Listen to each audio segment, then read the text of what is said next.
एक दिन भोलू ने टीवी पे एक मूवी के दौरान इंफ्रारेड कैमरे की फुटेज देखी है ये कैसा कैमरा है? अगले दिन क्लास में भोलू से रहा नहीं गया। सर जी, कल मैंने टीवी पे देखा था कि थर्मल कैमरा में आदमी अंधेरे में भी दिख जाता है, लेकिन नॉर्मल कैमरा में नहीं दिखता। अरे बेटा, क्योंकि हमारी बॉडी से हीट इंफ्रारेड किरणों के रूप में रेडिएट करती है। इनकी फ्रीक्वेंसी विजिबल लाइट से कम होती है और इन्हें हमारी आंखें नहीं देख पाती, पर इंफ्रारेड सेंसर इन्हें डिटेक्ट कर लेते हैं। हम रेडिएट करते हैं, मतलब हम रेडियो एक्टिव है। सही डायरेक्शन में जा रहे हो, लेकिन जरूरी नहीं कि जो भी चीज एनर्जी रेडिएट करे वो रेडियो एक्टिव हो। चलो इसे एक कहानी से समझते हैं। 19वीं सदी के अंत में एक्सरेज की खोज हुई। ये ऐसी अदृश्य किरणें होती हैं जो कई सॉलिड वस्तुओं के तो आर पार हो जाती हैं, पर फोटोग्राफिक प्लेट्स पर अपनी छाया छोड़ देती हैं। इस डिस्कवरी ने एक फ्रेंच वैज्ञानिक हेनरी बैकरेल का ध्यान अपनी तरफ खींचा। बैकरेल उस समय यूरेनियम सॉल्ट्स पे एक्सपेरिमेंट कर रहे थे, जो धूप से एनर्जी एब्सॉर्ब कर उसे बाद में विजिबल लाइट के रूप में एमिट करते हैं। कहीं यूरेनियम भी विजिबल लाइट के अलावा और रेस तो नहीं निकालता? अगर ऐसा है तो क्या फोटोग्राफिक प्लेट से एक्सरेज की ही तरह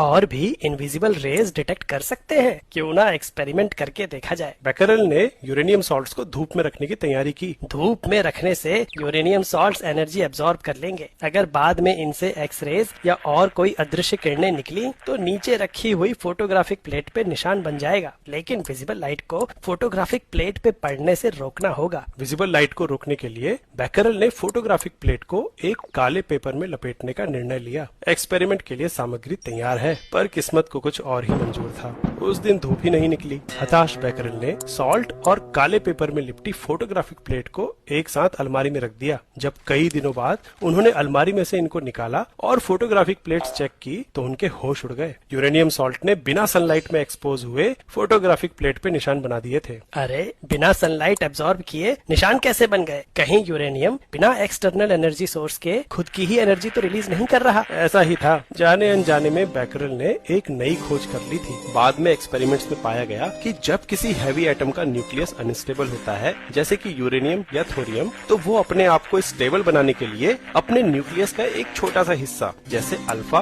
या बीटा पार्टिकल, बाहर निकाल देता है। इस प्रोसेस में हाई एनर्जी रेडिएशन जैसे कि गामा रेज भी रिलीज होती हैं। इस फिनोमेनन को बाद में मैरी क्यूरी ने रेडियो एक्टिविटी का नाम दिया। तो समझे बेटा, रेडियो एक्टिव एलिमेंट्स बिना किसी एक्सटर्नल सोर्स के अपनी खुद की एनर्जी रिलीज करते हैं, जबकि हम खाने पीने की एनर्जी को केमिकली कन्वर्ट करके उसे हीट के रूप में रेडिएट करते हैं।